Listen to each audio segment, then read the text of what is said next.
Thank you so much for the nice intro. So yeah, as said, today's topic is the biggest sort of mobile game trends that is coming our way in the next year. So we're gonna discuss some of the key things falling under that subject area. But before we go to the actual topic itself, I'd like to just give you a short self-introduction. So my name is Kalle Heikkinen, and I work as a senior analyst at GameRefinery by Vangel. Been working here now for about, I think, 5 years, pretty much. So been around some time in the GameRefinery crew.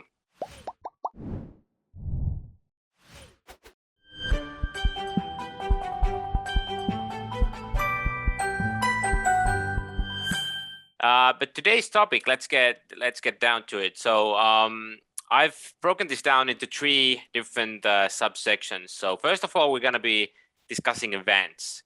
And in more specific terms, we're going to be talking about different types of meta elements. And then on the other hand, core gameplay types making their way to events. And this is obviously not a sort of a new thing that is, that we wouldn't have seen before, but it's a strong trend that I firmly believe that it's going to continue in next year as well. Secondly, we'll touch upon the topic of gachas. And recently there's been some very interesting innovations in the gacha space, and I do believe that we're going to be seeing some of them in the year of 2022 as well. The last topic is about AAA making its way into mobile. Will 2022 finally be the year for it to, hit big in the mobile space as well? I'll try to answer that question as well in this presentation. But let's start with events. So events, obviously, they're nothing new. Like if you are in the mobile free-to-play space, you obviously know that they are sort of something that you nowadays just have to have in your game in order to engage your player base, in order to keep your players coming back to the game, and also one sort of a way to make your game known to new players as well if they hear about cool events going on in your game. But their events, they come in many shapes and sizes. We have these IP collaboration events, for instance.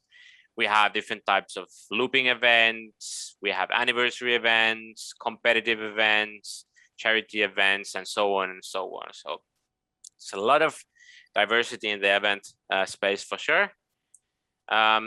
What I want to discuss today, more specifically, are these events that are sort of utilizing meta layers in order to make them even more engaging and attractive. So, but also discuss events that utilize core gameplay variations, such as fishdom. But yeah, as I said, meta layers are something that are or meta elements, maybe that's a better term to use, are something that we're seeing a lot being utilized in various kinds of events. So let's talk about those meta events that utilize these meta elements first. So maybe the first question that I want to throw out to you guys is that what do you think is the sort of connecting factor or the connecting link between these 7 games? Well, the answer is renovation events. All these 7 games have had renovation events, such as Scissor Slots, such as Solitaire Cruise, Three Peaks, Card, and Best Fiends. I'm going to show you a couple of examples of renovation events and explain to you what I'm talking about. But first, I just want to discuss a little bit why these games are utilizing renovation events. Why is this such a big thing? Well, first of all, it comes down to these meta elements. So collection elements, narrative elements, progression elements, they all have a very high positive effect on your limited time events, attractiveness, and value, to put it bluntly. And collection, narrative, and progression elements, they're all meta elements that can be utilized in renovation events. So there's a great synergies to be found there. And as these renovation events, they're all about, you're cleaning up your villa or garage or your room or something like that. There is this core idea of, getting things done, completing this task, cleaning up this room. And that's a powerful motivator to engage your players who are motivated by this specific motivational driver. And the renovation aspect in limited time events, it works very well. We see a lot of games looping back these renovation events. So you have an event where the goal is to, renovate a garage, and then, the event goes away, and then 2 weeks, after 2 weeks, the event, it's the same structure in the event, but sort of an asset flip with new type of theming. Maybe this time around you are renovating your living room, for example. And I mentioned motivational drivers, and this is just to highlight that when we think about the different things that motivate casual players, some of the top motivational drivers for them are completing milestones and customization and decoration. When we think about these renovation events, and the whole idea is to, tidy things up, complete that task of cleaning up a room, and also it's also about making decisions on how you do that renovation, what kind of sort of decorative elements you have in that room. It goes very well with some of the top motivators that the casual players are interested in. And yeah, I promised some examples. So this one is from Phase 10, which is sort of a slightly different version of the popular Uno card game. But the game had recently had a Halloween themed amusement park event, where the basic idea was that you had this sort of an amusement park area where you put different types of buildings, and through that then made the amusement park look pretty and so forth. So the idea was to play the regular gameplay to get different kinds of material items, and then those material items could be used to sort of build this amusement park. And this particular event did have quite interesting effect on the game's revenues, as you can see from the graph here. Then Best Fiends have this darts tent renovation event where you help this character Dart to renovate his tent. It required a specific event currency that could be acquired from normal levels to decorate the tent. And obviously, the more you were able to renovate the tent, the better the rewards were. And the top prize was even to get the Dart character to your character roster. And then this is just now going away from the renovation events.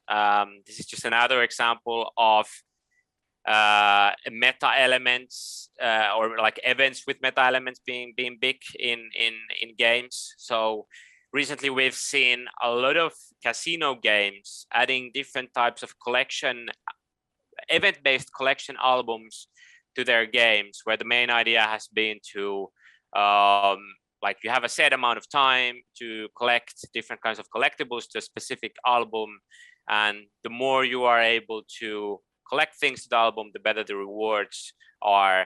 And this has been a very effective way to sort of make the events more interesting in casual games, and also it doesn't really affect any of the balancing in the game. So in that sense as well, it has been relatively easy to implement to a lot of casino games.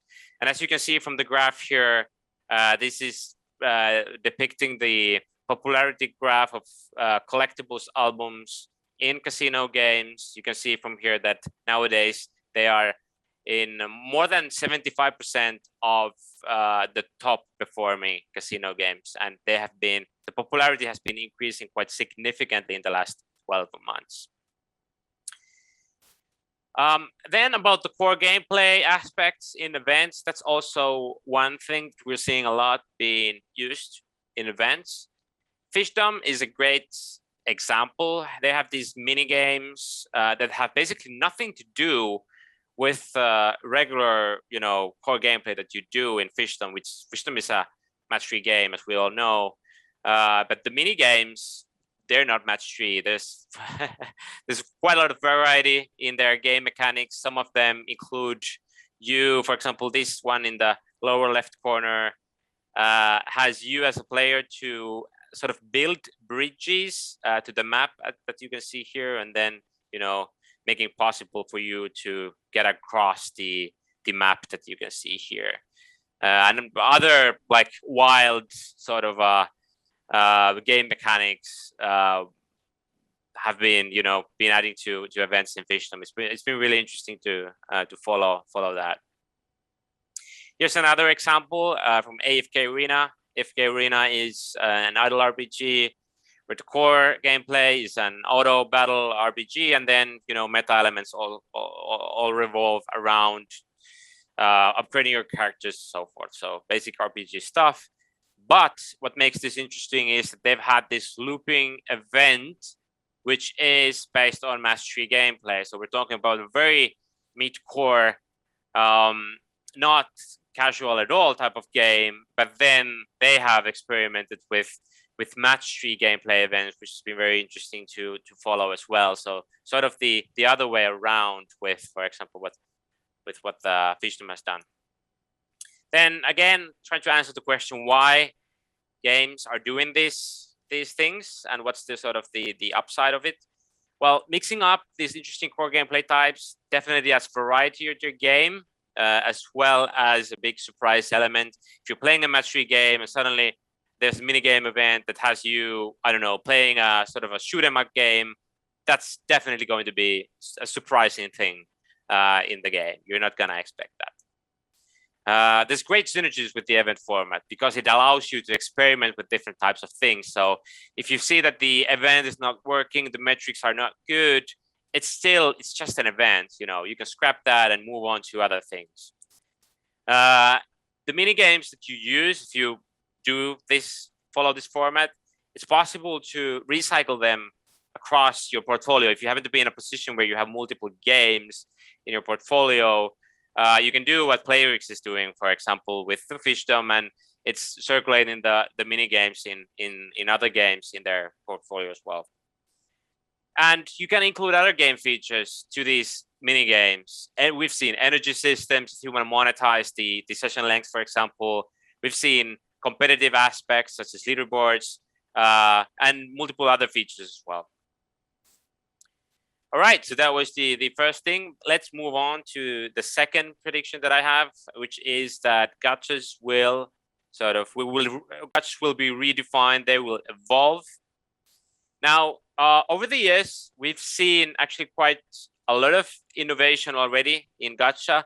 If you only follow the Western sort of games that utilize gachas, you might not be aware of all the sort of interesting mechanics that are utilized in gacha games, for example, in Japan. But it's for a long time, it's been common to sort of spice up the gacha mechanics there. So we've seen, for example, box gacha mechanics, for example, in games like Honkai Impact 3, where the idea is that, like, instead of, we obviously know that the regular gacha mechanic is that you pay something, or you get a, for example, daily spin of a gacha, and then you get a randomized reward, right? In box gacha, the more you spin the gacha, one by one, the items from that pool will be removed. So if you just keep on spinning the gacha, eventually we will get all the items in the box, as to say. Then we have a charge point gacha, prevalent in Monster Strike, for example. Charge point gacha is all about increasing your point level. So the more you spin the gacha, the better your point level, and through that, the rewards from the gacha will also become better. And then step up gacha is has some similarities to charge point gacha here. As it's also in the way that the more you spin the gacha, the bigger the chances, the bigger the bigger the chances basically are to get rewards of a better quality. Pity gacha is very we can see it, for example, in gacha in Genshin Impact. So if you just keep on spinning the gacha, you're guaranteed to get a high quality item at some point. And then lastly, we have the Sugoroku gacha, where basically you roll a die, and then, for example, let's say you would roll a die of 4 here. You would go dum, dum, dum, dum, and you would get all the rewards that you have accumulated from sort of the route that you have already passed. But what we are seeing right now, but I think will be very interesting, this is just one example, but the preview gacha. So like I already mentioned, the regular gacha mechanic is that where you pay up front, then there's randomized factor that is taken into account, and then you get a randomized reward, and you just take the rewards. But in preview gachas, you first, the randomization happens first, and then you can take a look into the possible potential rewards that you would get, and only after that you make the decision on, do you pay? If you do, then you pay and take the rewards. If you don't, you don't have to pay, but then you usually have to wait a set amount of time to be able to do the gacha roll again. And we are seeing this already in games like the latest FIFA edition, and I think it will be very, very, very interesting to see when we'll see experimentation on that in mobile as well. This far, at least, our team has not been seeing this implemented that much, but that's something that I am very bullish on seeing next year in the mobile free-to-play monetization space. Here's another gacha innovation that I think will be utilized more even in the West. So this is from a Japanese game called Kotodaman. The idea here is that there's a social twist implemented into the gacha roll. So basically, when you roll the gacha, you roll it with a team of others. So let's say like 6 people, for example. And each of these 6 people can then decide one special character from a pre-selected pool. And then, once everyone has decided that character, and then once everyone has done that, then finally all the members who have participated in this gacha roll can get all the chosen selected rewards from this gacha. So in other words, it's adding a sort of a social element to this and making it fun when you are not only getting the thing that you have selected, but also a reward that the other team members in the team have selected as well. All right, then the last one is 2022, will it be the year for AA in mobile? Well, there are some signs of that for sure. So first of all, the shooter space, it's turning into a blazing hot one. There are very big IPs coming to mobile. I know some of these are coming already in this year, or in some cases have been already released, such as PUBG, New State. But there's some very big names coming. So it will be very, very interesting to see how the shooter space will evolve next year. We will see more examples of crossplay for sure. This far, we've seen games like Roblox, Minecraft, Genshin Impact, Fortnite finding success and having crossplay capabilities. But next year, we'll have games like Star Rail, Forlight 84 from Lilith, Zynga Star Wars Hunters, and for example, Century Age of Ashes already announced to be in crossplay titles. So that's something that we'll see a lot more of. And also the production value. So we've in recent years, we've seen games with extremely high production values to Genshin Impact, Marvel Future Revolution. If we think about the mobile free-to-play space, like 5 years ago, for example, we were nowhere near these type of experiences, appearing on mobile. So that's something that has changed, and I firmly believe that next year we will see more of these titles hitting free-to-play mobile markets as well. And obviously, this does not mean that like everyone should be making these type of games, but I just think that that we're gonna be like, this is not something that will go away. There will be more attempts on this scale and this quality as well in mobile.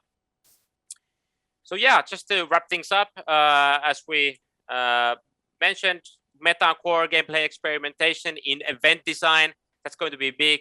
Renovation events, definitely going to see loads more of those next year, and also these mash-ups between different core gameplay events in games where you would not probably expect to see that kind of core gameplay type.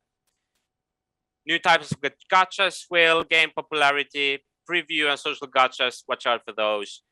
And then I do believe that 2022 is going to be a very good year for these AAA experiences in mobile, at least in terms of how many of these games we will see hitting the market. All right, that's it from my side. So just want to say thank you, and happy to answer any questions you might have.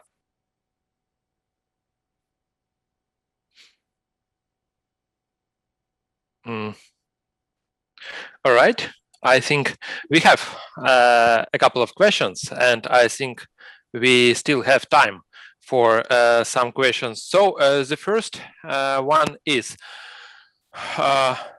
which will be the trends in 2022 in hyper-casual mobile games if the situation with COVID remains? Yeah, I think that's a very good question. I think the most pressing thing that I have in my mind when it comes to hyper-casual games still is the IDFA depreciation and how that's gonna be affecting the hyper-casual space in the short, mid, and long run. So how will the landscape of targeting users, finding the audience to your hyper-casual games, how's that gonna go from this day forward? So I think that's the most sort of interesting thing, and sort of where I would focus my attention on when following the hyper casual space. All right, and the second question is geographical. Are there any tendencies and aspects, location-based aspects, depending from different regions, for example, MENA or Asia or Europe, so something like that? Yeah, for sure. So I already mentioned that some of the trends that we see when we analyze games are actually something that we've seen in, for example, in Asian markets for some time already, and then there's a certain kind of a time lag after they appear in Western markets as well. So gacha is a good example. It's been a big part of Japanese gaming culture for a long time, but it took some time to make its way to the West. And same thing with several different monetization mechanics in China. For example, the battle pass mechanics has its roots in Chinese paid progression plans.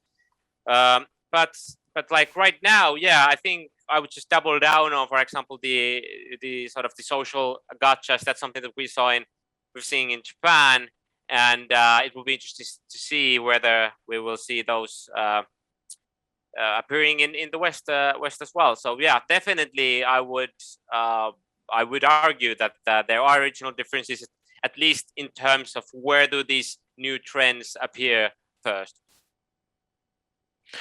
All right, great, Kalle. Thank you very much. It was really interesting